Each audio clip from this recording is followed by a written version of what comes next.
नमस्कार, वंदे मातरम। मैं हूं श्यामगिरी। आप देख रहे हैं हमारा चैनल मुद्दा भारत का। मुद्दा भारत का यानी मुद्दा आपका। मुद्दा है लोकसभा चुनाव के परिणाम के बाद से जुड़ी खबरों के बाद का खबर। फ्रेंड्स, इस समय एक मुद्दा जो है इस समय सोशल मीडिया खूब घूम रहा है, वोट जिहाद। जी हाँ, वोट जिहाद क्या है? क्या एक कम्युनल के लोग जो है एक साथ वोट देते हैं और एक पार्टी चुन के आ जाती है, तो क्या उसको वोट जिहाद कहते हैं? आखिर में क्या है, कैसे होता है ये वोट जिहाद?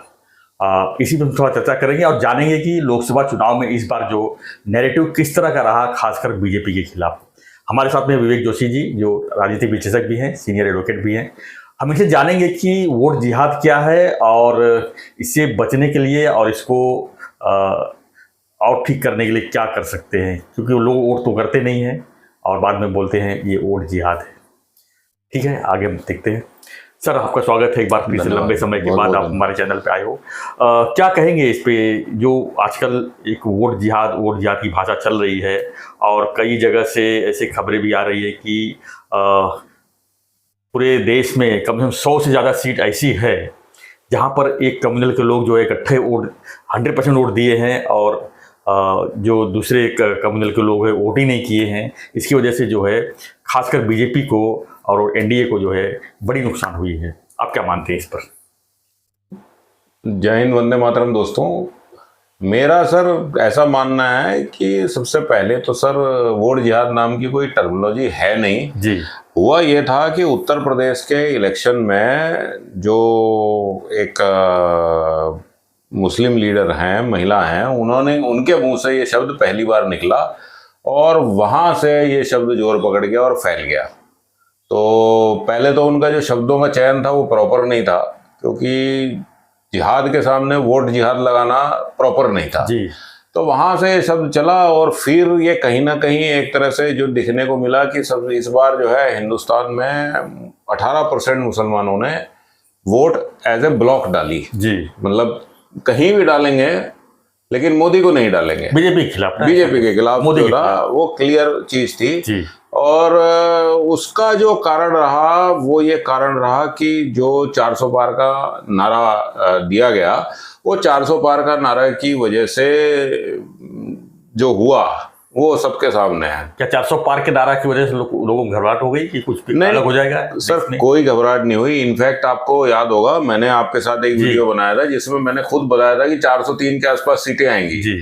लेकिन आज आप देखिए, मेरा भी विश्लेषण जो है, मेरी जो एनालिसिस है वो गलत हुई। तो ये हम सबके लिए एक सबक है और हम से जो गलती हुई हम उसको आगे सुधारेंगे। लेकिन क्या हुआ सर, जिस समय पे मैं एनालिसिस कर रहा था, मैं कुछ जस्टिफाई नहीं कर रहा, मेरा अपना एक सिस्टम है, अपना एक मैकेनिज्म है। मैंने लोगों से बात करी, मैं बहुत जगह नौकरी करी है, सब जगहों से मैंने बात करी, फिर मैंने उसके हिसाब से डेटा निकाला, फिर मैंने स्टैटिस्टिक्स की परसेंटेज वगैरह लगा के मुझे लगा कि 403 404 के आसपास आएगा, क्योंकि उस समय पूरा देश ही ये कह रहा था कि आएगा तो मोदी, आएगा तो मोदी। और आप ये भी समझिए आया तो मोदी ही जी।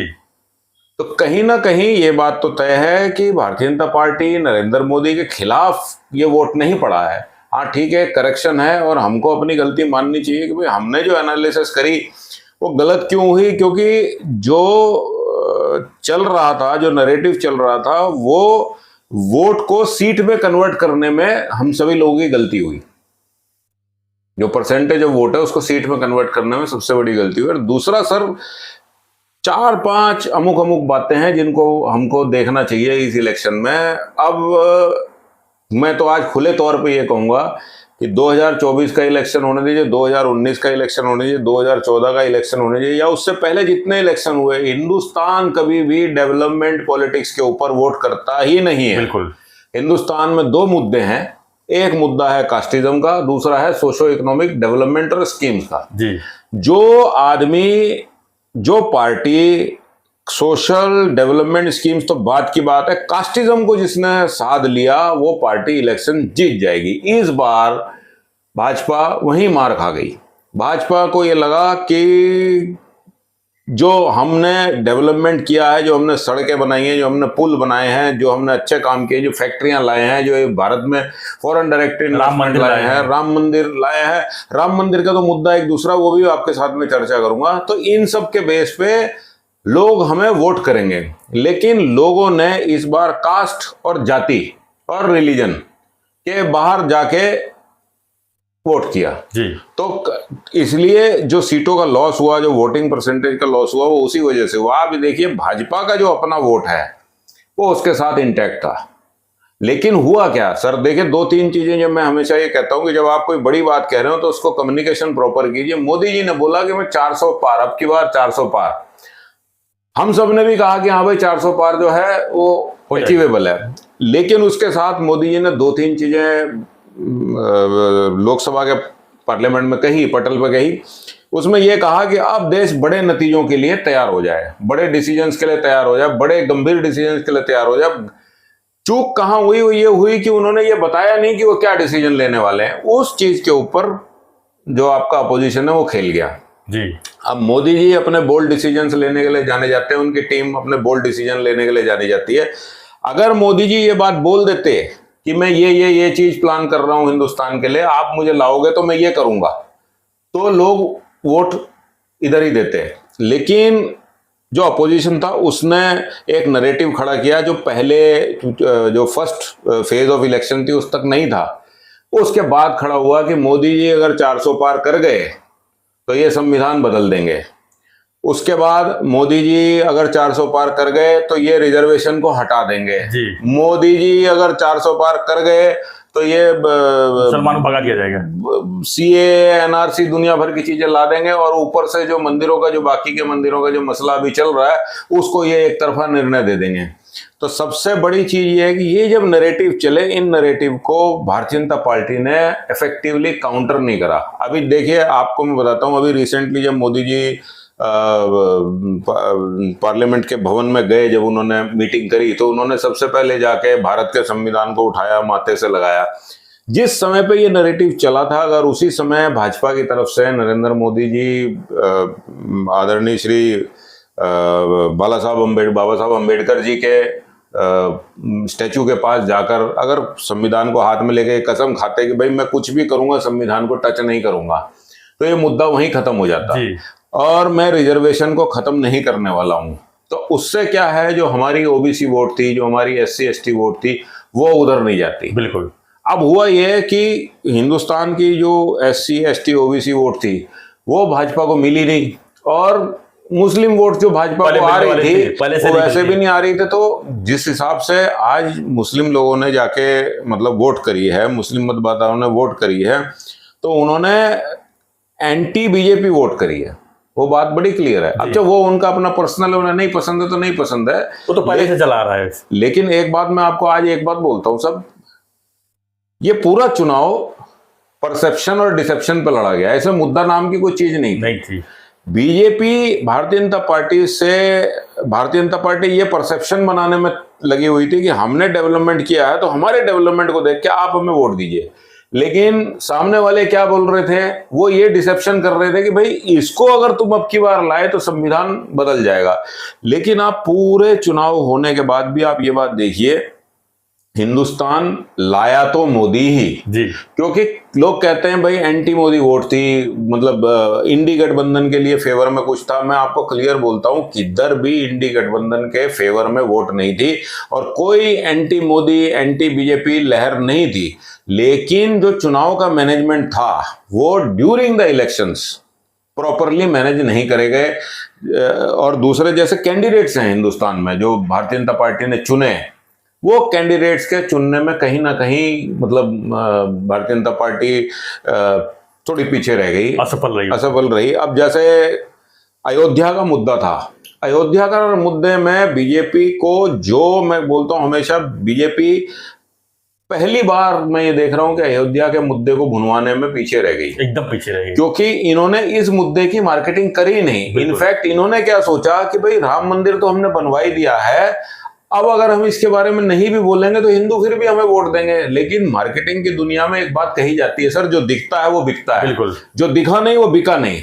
तो लोगों को राम मंदिर आपकी कैंपेन में दिखा नहीं, या तो राम मंदिर का उद्घाटन थोड़ा लेट करना चाहिए था। लेट का सवाल नहीं है सर, क्या है, आपने मार्केटिंग नहीं करी। आपने ये नहीं बोला कि सर मैं राम मंदिर को लेके आया, मैंने 500 साल का स्ट्रगल खत्म करा। आप अपने चुनाव में बार बार ये बात बोलते, आपको ये लगा कि यार ये तो मुद्दा मैंने साध ही लिया है, तो इसको मैं दे के क्या करूंगा? जब आप ही अपनी बात नहीं करोगे तो फिर आपको कौन वोट देगा? तो आपको लगता है कि अगर मार्च में चुनाव होता तो क्या राम मंदिर जो फरवरी में जो जब ये उद्घाटन हुआ था, हाँ जी उसका असर पड़ता था इस पे? सर, राम मंदिर का असर तो जरूर पड़ता, लेकिन हुआ ये कि इन्होंने मार्केटिंग नहीं करी उसकी। जी। इन्होंने लगा हम वैसे ही जीत जाएंगे, तो वहां जिस तरह से पूरा का पूरा देश राममय हो गया था, तो इनको तो ये लगा कि भाई अब हम बोलेंगे नहीं तो फिर भी लोग हमें वोट देंगे 22 जनवरी की बात। लेकिन आप अगर अपनी बात को रखने में पीछे रह जाओगे तो वोट आपको नहीं मिलेगा। अभी यही मुद्दा, जैसे मैं आपसे अभी कह रहा था कि सर जो यूपी में जो हुआ, यूपी में तो सामने से जो आपके पास रिपोर्ट थी कि भाई कुछ कैंडिडेट्स को आप बदल दो, तो उन कैंडिडेट्स को उन्होंने बदलना जरूरी नहीं समझा, और जहां जहां भारतीय जनता पार्टी ने कैंडिडेट्स बदले वहां वहां भारतीय जनता पार्टी जीत जी। गई। अभी जैसे मैं आपको एक एग्जांपल देता हूं, हमारे महाराष्ट्र में एक बड़े प्रमुख कांग्रेस के लीडर थे जिन्होंने भाजपा ज्वाइन करी, माननीय कृपाशंकर सिंह जी।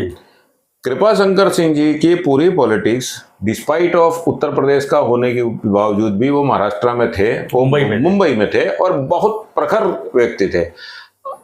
आपने उनको अगर चुनाव लड़वाना ही था तो बम्बई से लड़वाते, बिल्कुल 100% जीतते, बिल्कुल वहां भी वो मजबूती से लड़े।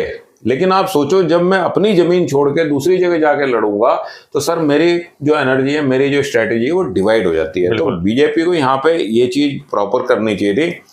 अब जब भाजपा आ गई है इतने अपोजिशन के बाद भी, तो भाजपा को अब जो अपनी स्ट्रेटेजी है वो बड़ी क्लियर रखनी चाहिए। अब भाजपा को ये समझ लेना चाहिए कि भाई आज भी भाजपा को कम से कम 15 से 20 साल लगेंगे मुस्लिम पॉपुलेशन को ये कन्विंस करने में कि हम सही हैं और हमें वोट दिया जाए। ऐसा नहीं मैं कह रहा कि टोटली मुस्लिम उनको वोट नहीं देते, देते हैं, कम परसेंटेज में देते हैं। लेकिन क्या है कि भाजपा को इनको कन्विंस करने के लिए आज की डेट में सोशल इकोनॉमिक डेवलपमेंट की जो स्कीम्स हैं वो कुछ इस तरह की लानी पड़ेंगी जिसमें सबका भला हो। अब ये तो आप नहीं कह सकते कि सर आपने मुझे वोट नहीं दिया तो मैं आपके लिए काम नहीं करूंगा, तो फिर आप राजधर्म नहीं निभा रहे। और उस मामले में नरेंद्र मोदी जी बहुत अच्छे रूप से जाने जाते हैं। वो जब काम करते हैं तो सबके लिए करते हैं। देखिए, सबसे ज्यादा सड़कें बनी, सबसे ज्यादा फैक्ट्रियां लगी, उसके बाद भी अगर इलेक्शन में ये रिजल्ट आता है तो ये यही दर्शाता है कि सर आप मार्केटिंग में उनका नैरेटिव तोड़ नहीं सके। बिल्कुल। और कोई चीज बात नहीं थी उस समय, तो पूरा देश ही कह रहा था आएगा तो मोदी।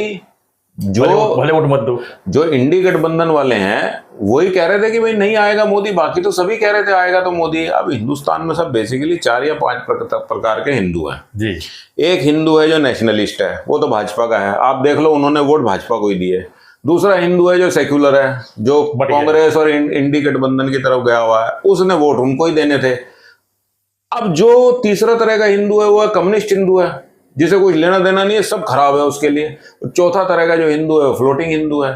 तो आज की डेट में आप अपना हिंदू तो अपने पास रख सके, इंडी गठबंधन अपना रख सका, कम्युनिस्ट भी उधर ही गया, और ये जो फ्लोटिंग हिंदू जिसकी तादाद ज्यादा थी, जिसमें हमारे दलित भाई हैं, SC ST OBC जो समुदाय आता है, उसको आप कंट्रोल नहीं कर सके और उसकी वजह से आपने देख लिया।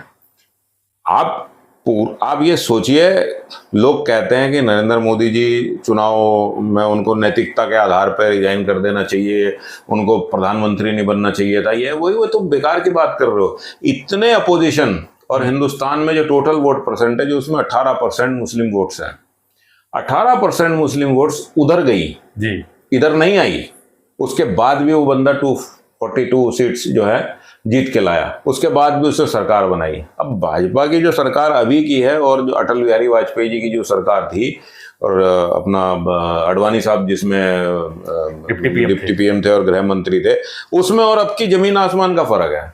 एक मैं ये कहूंगा कि सर देखिए, जो राष्ट्रीय स्वयं सेवक संघ है, जो RSS है, वो लोग कहते हैं भारत मतलब भाजपा की पेरेंट ऑर्गेनाइजेशन है। ठीक है, वो है, लेकिन भाजपा अब उसकी छवि से बाहर निकल रही है। लेकिन आप पूरी तरह निकले नहीं, और आपने मैसेज पहले दे दिया। 21 मई को जी जो शब्द बोले गए उसका नतीजा 27 सीटों पर पड़ा। उसके बाद 27 सीट पोलिंग पे गई और 27 में से एक भी सीट भाजपा की नहीं आई जो भाजपा की थी। अगर वो होती तो आज भाजपा खुद अपने दम पे सरकार बनाई होती। 272 है, बट आज भी कोई दिक्कत नहीं है। मतलब कहीं ना कहीं मतलब चूक, बड़ी बड़ी चूक करते गए और उसको अब मंथन करने की जरूरत है। सर जितनी चूक थी जी, वो चूक भी होने के बाद भी, और जो देश में नैरेटिव चल रहा था उसके बाद भी मोदी लहर थी, तभी आप 242 सीट्स लेके आए।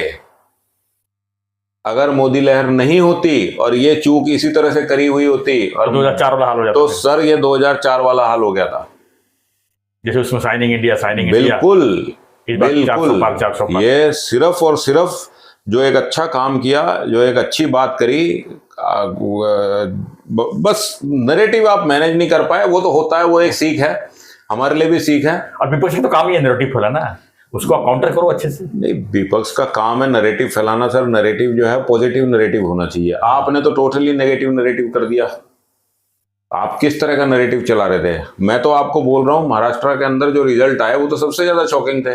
मुझे तो उम्मीद थी महाराष्ट्र में 40 से 42 सीट जो है भाजपा ले जाएगी, लेकिन हुआ वहां पे उल्टा। सर मैं भी महाराष्ट्र में इतने साल से रह रहा हूँ, मैं पॉलिटिक्स में नहीं हूँ, मैं वकालत में हूँ, लेकिन मैं जितने कोर्ट्स में जाता हूँ मैं हमेशा एक कोशिश करता हूँ कि भाई नाई की दुकान पे, चाय वाले की दुकान पे, रिक्शे वाले से, ऑटो वाले से बात हो, तो मैं भी अपना डेटा अपने हिसाब से कलेक्ट करता हूँ। तो मैंने कहीं पे भी जमीन पे ये चीज नहीं देखी थी। लेकिन आप ये समझिए कि महाराष्ट्र में एक बहुत बड़ा तबका ओबीसी वोट्स का है जी, 40% करीब। हाँ, तो सर जब ये नैरेटिव चला कि ये संविधान बदल देंगे, ये नैरेटिव चला ये रिजर्वेशन खत्म कर देंगे, अगर वो नैरेटिव नरेंद्र मोदी जी काउंटर कर लेते तो सर महाराष्ट्र में ये सिचुएशन नहीं होती, कुछ इंप्रूवमेंट होता। ठीक है, जो डैमेज था वो तो था, लेकिन इतना नहीं होता। ठीक है, जो होना था तो हो गया, लेकिन अब चुनाव है महाराष्ट्र में। हाँ जी, उसको किस नजर से देख रहे हैं आप? क्या लगता है कि इसमें सुधार होगा कि इसमें विपक्ष तो हावी है पूरी तरह से, इंडी गठबंधन जो है इसमें पूरी तरह से हावी है, हर स्टेट में अब वो फाइट करेंगे, इनका नैरेटिव निकालेंगे?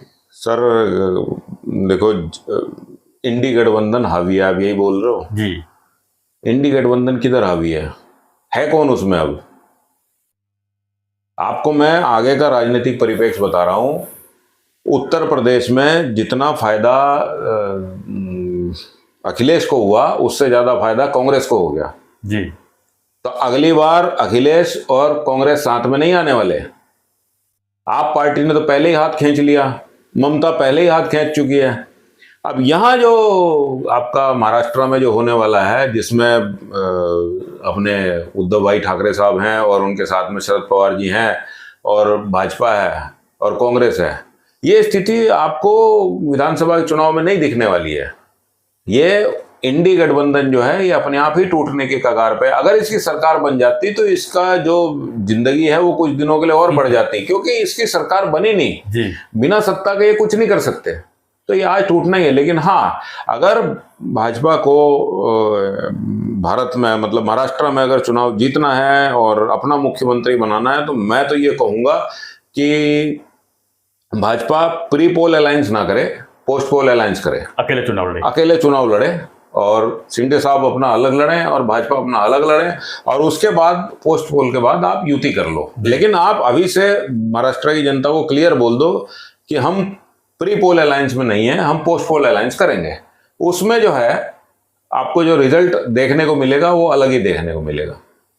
और अगर भारतीय जनता पार्टी को अपना मुख्यमंत्री चाहिए तो उनको आदरणीय श्री एकनाथ शिंदे जी के लिए कोई अच्छा प्लान बनाना पड़ेगा। लेकिन ऐसा भी तो हो सकता है कि जैसे कि महाविकास आघाड़ी साथ में चुनाव लड़ेगी और ये अलग चुनाव लड़ेगी, तो ये आपस में डिवाइड हो जाएंगे, वोट आप डिवाइड हो जाएगा, तब क्या करेंगे आप? सर महाराष्ट्र महाविकास आघाड़ी जो है, अगर वो एक साथ चुनाव भी लड़ती है तो इस बार जो है जो ओबीसी वोट उनकी तरफ गई या जो मुस्लिम वोट उनकी तरफ गई, वो इस बार उस परसेंटेज में नहीं जाने वाली है, क्योंकि इन्होंने भी जो इंडी गठबंधन वाले जो हैं, महाविकास आघाड़ी वाले जो हैं, इन्होंने भी जो नैरेटिव फैलाया या उस पर खरे नहीं उतरे। इन्होंने बोला कि हर एक आदमी को 60-8,500 रुपए हम देंगे, खटाखट। वो खटाखट करने वाले कहाँ चले गए? वो तो है ही नहीं। अब दूसरी चीज, आज आने वाले टाइम में मोदी जी ने जब पहले दिन प्रधानमंत्री बने तो 9,200 करोड़ रुपए का जो चेक उन्होंने साइन करा वो तो किसानों को गया। जो जाना था। अब अगले कुछ टाइम में जो भी स्कीम्स आएंगी, या जब मतलब जो दलित वोट है, जो ओबीसी भाई हैं, या जो मुस्लिम लोग हैं, वो लोग जब असेसमेंट करेंगे तो भाई उनके घर में भी तो बात होती है क्या हमने सही काम करा। आज आपको टीवी में मैं कितने वीडियो दिखा दूंगा जो लोग कह रहे हैं भाई ये गलत हो गया जी। तो इसलिए सर जो परिस्थिति आएगी, मैंने आपको बोला, नरेंद्र मोदी जी को, फडणवीस को ये चिंता नहीं करनी चाहिए कि भाई हमने लोकसभा में इलेक्शन में हम जीते या हारे। उनको ये चिंता करनी चाहिए कि अब जो कास्टिज्म वाला जो एस्पेक्ट है इसको हम कैसे डील करेंगे। आपको आपकी वोट तो पक्की हैं, ओबीसी वोट सलामत रखनी है, और जो मुस्लिम वोट्स हैं उसको आपको इनके बीच में डिवाइड करना है। जैसे ही आपने ये कर दिया आप चुनाव जीत गए। तो वोट जिहाद जो अभी चल रहा है, जो फैलाया जा रहा है वोट जिहाद, ये भी तो कुछ मायने रखता है। इसके अगेंस्ट में तो लोग कम से कम जो बीजेपी के कट्टर हिंदू लोग, उनको तो बाहर आना चाहिए वोट देने के लिए। अगर वो वोट जिहाद कर सकते तो आप भी करिए वोट जिहाद। सर देखो कैसा है जी, आपको जो भी मतलब ये शब्द आ रहे हैं वोट जिहाद, मैंने आपको बताया वो मोना आलम जो थी उन्होंने ये शब्द ईजाद किया। एक्चुअली ये कहीं से आया नहीं, किसी ने ये कहा नहीं, लेकिन इस बारे में मतलब बात करके अब कोई फायदा नहीं है। एक नाम दिया गया, लेकिन आने वाले टाइम में मैं आपको ये बता रहा हूँ कि जो हिंदू वोटर्स हैं, आप ये मान के चलो ये कभी भी एक नहीं होने वाले, क्योंकि कास्टिज्म जो है वो उतना ज्यादा है। तो आपको जो मैनोवरिंग करनी है वो कास्ट साधने के लिए ही करनी है। अगर आपका जैसे सर भीम और मीम, जो भीम वाले हैं और जो मुस्लिम वाले हैं, अगर वो साथ आ जाए तो कैंडिडेट जीत गया इलेक्शन। बिल्कुल। यादवों का जैसे बिहार में वर्चस्व है तो सारे इलेक्शंस वगैरह उसी तरह से जीते जाते हैं। भाजपा को भी अब कोई नई स्ट्रेटेजी डिफाइन करनी पड़ेगी। इनके पास कोई थिंक टैंक कम थोड़ी है जो नहीं कर पाएंगे। तो ऐसा कुछ नहीं है कि जो है इलेक्शन तो साहब आदमी जीतता है और हारता है, इसमें क्या बड़ी बात है सर। अपने अटल बिहारी वाजपेयी जी इलेक्शन हारे तब किसने सोचा था कि दोबारा आएंगे। 2 साल मनमोहन सिंह जी प्रधानमंत्री रहे, उसके दो बार, उसके बाद फिर दोबारा भाजपा आई। तो ये उतार चढ़ाव तो चलता रहता है सर। एक टाटा ग्रुप के चेयरमैन है अपना रतन टाटा जी, उनकी एक लाइन मुझे बहुत पसंद है जो वो हमेशा कहते हैं कि straight line on ECG means you are dead. मतलब अगर आपकी परफॉर्मेंस सीधी ऐसी स्ट्रेट लाइन में है तो आप खत्म हो। आपकी परफॉर्मेंस ऐसे ऊपर नीचे जाती रहती है। भाजपा का भी ग्राफ ऐसा ही है। आने वाले टाइम में मैं तो कहता हूँ जो हुआ अच्छा हुआ। मोदी जी अब अपना करेक्शन फैक्टर करेंगे। करेक्शन फैक्टर करने के बाद मोदी 3.0, मोदी 2.0 और मोदी 1.0 से कहीं ज्यादा बेटर होने वाला है। आप देखिए देश बहुत अच्छी तरक्की करेगा और भाजपा इस बार नहीं तो अगली बार 400 बार। धन्यवाद सर। तो आपने देखा फ्रेंड्स किस तरह की हम लोग ने एनालिसिस किया कि वोट जिहाद क्या है आखिर में। अगर वोट जिहाद है तो उसका मुकाबला भी करना हमारा ही काम है। तो अब की बार नहीं तो अगली बार, जैसे कहा कि अब की बार नहीं तो अगली बार 400 पार तो होना ही है। तो देखते रहिए, आप भी कमेंट्स दीजिए कि क्या लगता है आपको जो हमने बातें चर्चा की, क्या सही है क्या गलत है। कमेंट्स लिखिए और बने रहिए हमारे साथ, देखते रहिए हमारा चैनल मुद्दा भारत का। चैनल को लाइक शेयर सब्सक्राइब जरूर कीजिए। धन्यवाद। जय हिंद, जय भारत।